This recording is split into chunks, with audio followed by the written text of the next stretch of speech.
Yes, Pinto. Yes, Sanjay ma'am. Pinto.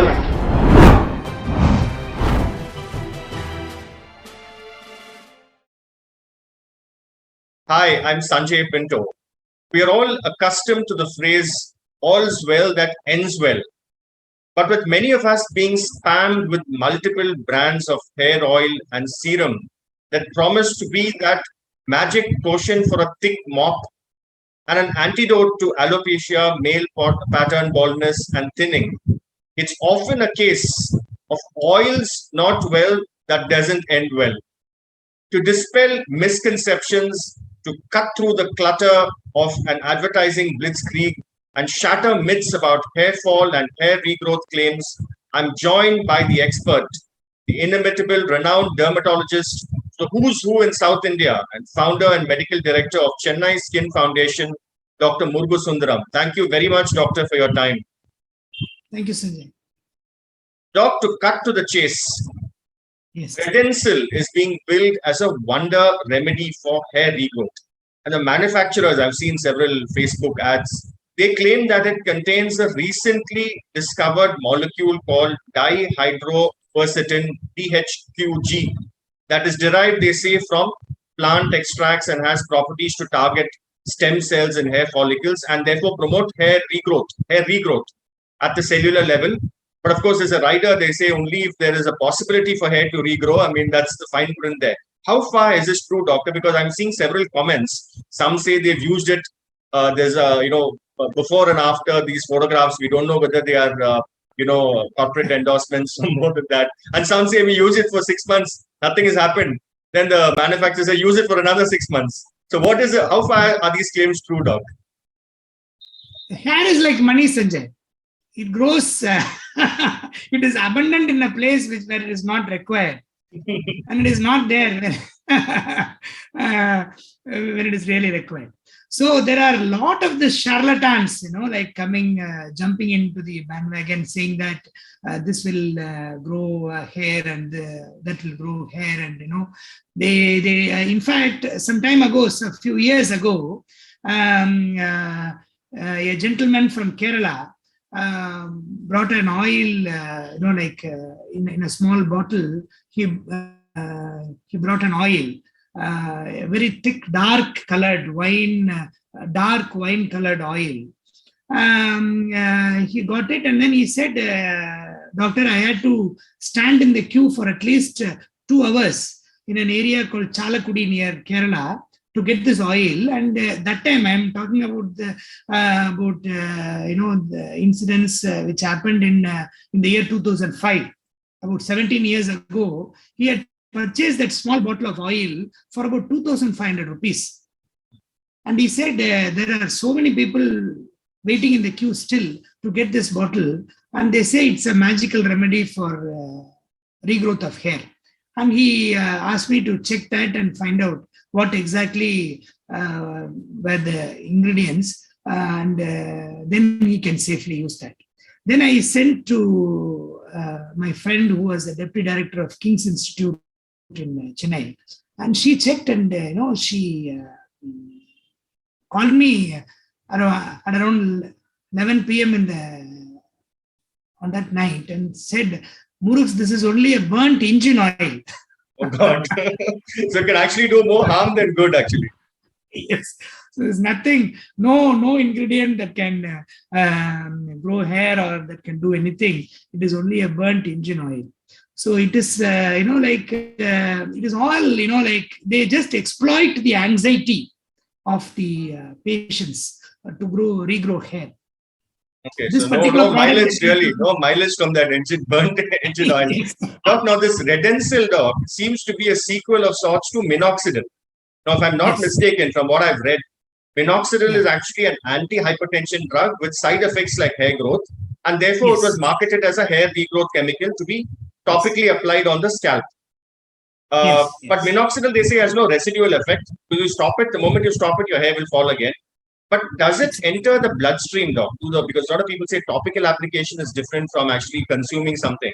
But I've also read the research papers that suggest that it can enter the bloodstream to the follicles and therefore it can lower blood pressure, cause headaches and dizziness. Is this true, doc, in terms of side effects? That's a very good question. Minoxidil, most of the drugs that are used for hair regrowth, for treating androgenetic alopecia and other hair disorders now, are all discovered by serendipity. Like they have been used for some other problem, and they found hair growth as a adverse effect or an additional effect, and then they started using that. But minoxidil, even oral minoxidil, is a very, very, very weak antihypertensive. Now, even oral minoxidil tablets are available. 2.5 milligrams of oral minoxidil does not lower the BP. And minoxidil, when it is applied externally, topically on the scalp, it enters the hair follicle and it targets a particular area called the ATP. So it produces vasodilatation. It does not produce any lowering of hypertension, but it dilates, it broadens the blood passage, the blood vessels. It produces vasodilatation of the capillaries that are supplying the scalp, and it also reduces the perifollicular fibrosis that is occurring as a first event around the hair follicle, which leads to this baldness. So these are the two methods, two ways by which minoxidil acts. And by using minoxidil topically, even 5% and even 7.5% and even 10% does not reduce the hypertension, reduce the blood pressure to a very great extent. But in my experience, I have seen a few women having a reduction of 10% of their blood pressure by using 10% minoxidil. So when the minoxidil concentration is increased, and when they use it on the scalp, but the FDA of the USA has approved only 2% and 5% minoxidil for usage in women. But in India, some people use also 10% for women, and the women who have used 10% minoxidil have experienced lowering of blood pressure and slight giddiness. And 10% minoxidil is not that effective compared to 5% minoxidil. So, as you rightly said, minoxidil induces hair growth as long as it is being used. By 6 months or 1 year later, when the minoxidil usage is stopped, the hair fall again starts. So that is why when somebody comes to me for hair loss, I take hair loss as a symptom of an internal problem, and I do an analysis and find out what are all the causes for this hair loss. For example, for a woman who has hair loss, the predominant cause is nutritional deficiency. Secondly, in the second to only nutritional deficiency, the hormonal causes come in. Then the genetic causes, and then the local causes like dandruff and other issues. For a man, predominantly it is genetic, hormonal, and then nutritional, and then the local causes. So when you analyze the case and find out the causes for hair loss, then you can give them a long-term solution for inducing some hair growth in the bald areas. Doctor, that's a moot point really. Is hair loss reversible in some cases or in all cases? Yeah, hair loss is a very broad term. Like alopecia means hair loss. Alopecia is derived from a Greek word called alopecia.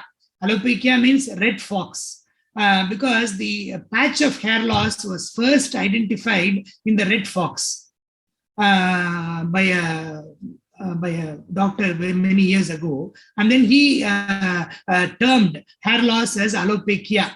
And alopecia was derived from this word alopecia. So people think that alopecia itself is a very, dreaded term. No, it is not a dreadful term. Alopecia means just hair loss. There are many, many types of hair loss. The alopecia can be broadly divided as scarring alopecia and non-scarring alopecia. Scarring alopecia is a very important an emergency issue. It is considered as a trichological emergency. There are some skin disorders like lichen planus, discoid lupus erythematosus, folliculitis decalvans. These are all some skin conditions which can also affect the hair and produce scarring alopecia. Like the scalp becomes a scar, and once a scar is fully developed, hair will not regrow. in that area. So that is a scarring alopecia, and that has to be identified at a very, very early stage and has to be treated. It is treatable completely. It is reversible when it is identified at a very early stage. So that is scarring alopecia. The other is what we are all concerned about is the non-scarring alopecia, or the non-scarring hair loss, which is a broader area where you have two types. One is the androgenetic alopecia or the common baldness. The androgenetic alopecia can be divided into, again, two types: the male pattern baldness and the female pattern baldness, or the male pattern hair loss and the female pattern hair loss. This is the common baldness. Like men follow a particular pattern. It starts from the bitemporal area, then it goes to the middle, the frontal portion, and then the center, and then it entire hair goes, and then you have only a thin rim of hair on the sides. That is male pattern hair loss in different grades. The female pattern hair loss, on the contrary, does not follow a particular pattern. The anterior hairline is maintained. They have long hair, and only the center portion, only when you take an aerial view of a female scalp, you'll be able to appreciate the baldness. So they will cover the hair with the long hair.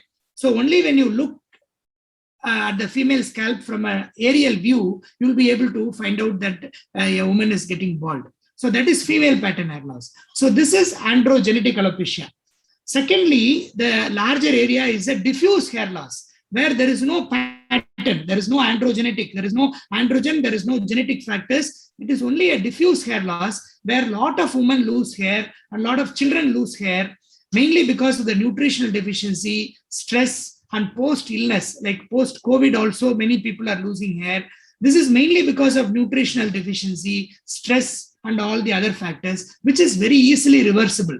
Even without any treatment, this regrows. So this is diffuse hair loss, or it is called as telogen effluvium. The third category is a patchy hair loss, or alopecia areata. That often raises concern among the patients because round patches develop and it spreads all over, and all the hair is lost. Like the famous journalist Cho Ramasamy had the complete loss of hair. That is called Alopecia Universalis. So the hair all over the body is lost. And Alopecia totalis, when hair all over the scalp is lost. So that is a different condition. That is an autoimmune disease. Some antibodies are formed against our own hair follicles and the hair is destroyed. So that is alopecia areata. One is androgenetic alopecia, where the hormone imbalance, nutritional deficiency, and other things are postulated as causes. The most common thing which we are all worried about, and where this commercial exploitation is being done, is the diffuse hair loss, which is irreversible on its own. Because one important thing we should understand, that hair undergoes constant cycling. The hair which is formed during our birth, or which is given to us at the time of birth, is not the same. It grows, it falls, and then it regrows. Every 120 days, the hair cycle happens. The new hair, the growing hair, is called anagen, the resting hair is called telogen, and the falling hair is called catagen. At a given point of time, 90% of the hair is in the growing stage or the anagen stage. 10% of the hair is in the telogen stage, and about less than 1% is in the catagen stage. So the telogen stage is most important. Normally about 10% of the hair is in the telogen stage. Take for example, we have 1 million hair or 10 million hair on the scalp, about 10% of which will always fall, and then it will regrow. That is considered as quite a normal phenomenon.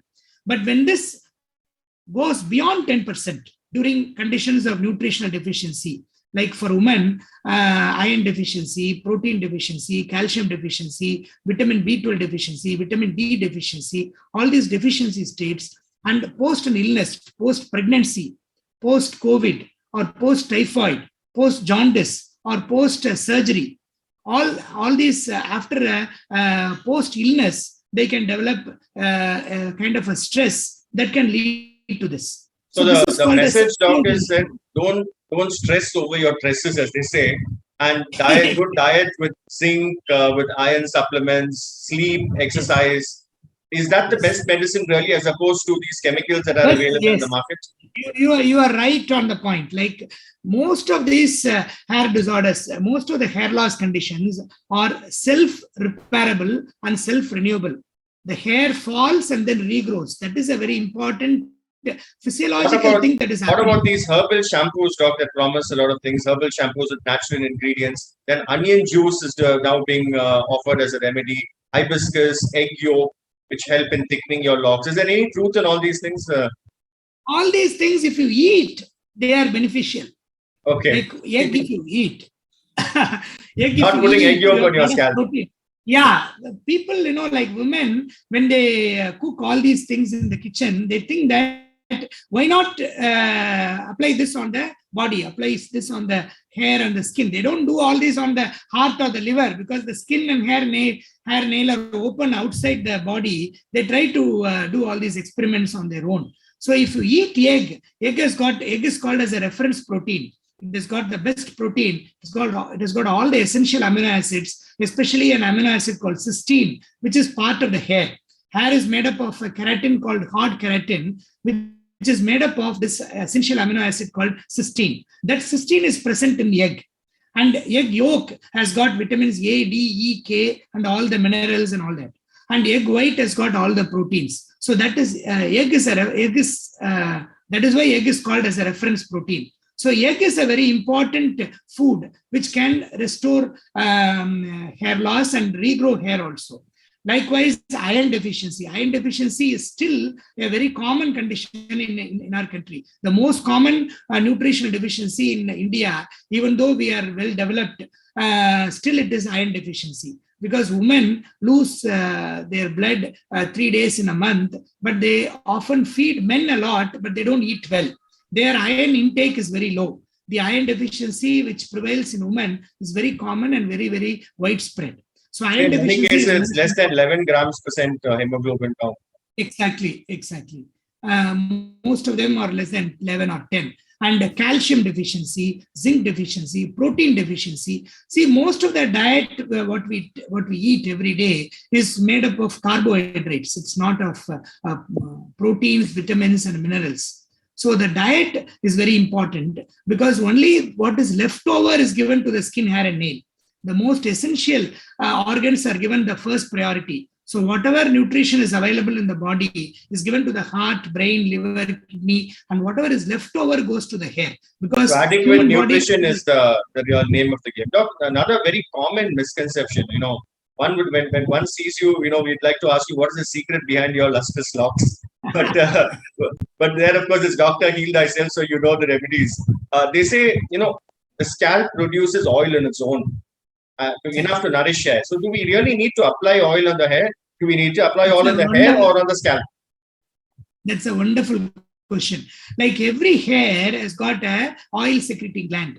Nature or God has given an oil bottle for each and every hair.